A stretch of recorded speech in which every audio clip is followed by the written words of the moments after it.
ایک ہندو تھے، مجھے بڑا پکا ہندو تھا اور برہمن، یہ عام نقلی ہندو نہیں جیسے آج کل ہے، اصل تو ان کے برہمن ہوتے ہیں، پھر پنڈت ہوتے ہیں، پھر کھتری ہوتے ہیں، ان کے بھی مدارج ہیں نا، ان کے درجات ہیں ہندو کے، اسی لیے پنڈت نہرو وہ پنڈت تھا،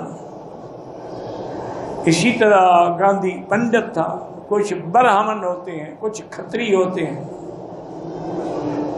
تو بہرحال تو اس نے ایک عجیب فارمولہ لکھا، حساب لکھا ہے اس نے،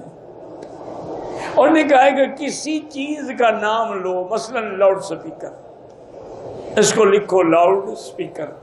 تو اب اس کے اعداد نکالو، لام کے کتنے ہیں، الف با کے کتنے ہیں، دال کے کتنے ہیں، الف کے کتنے ہیں، سین کے کتنے ہیں، پے کے کتنے ہیں، یہ کے کتنے ہیں، پھر ان سب کو اتنے سے ضرب دو، اتنے پہ تقسیم کرو، تو ان کے اندر سے جو عدد نکلے گا وہ ہوگا حضور پاک کا نام۔ وہ ہندو ہے، اور اتنا بڑا کام کر دیا وہ کہ کسی مسلمان نے بھی آج تک کسی حساب دان نے ایسا فارمولہ نہیں بنایا۔ وہ کہتے ہیں کہ ہر چیز میں محمد مدنی کا نام،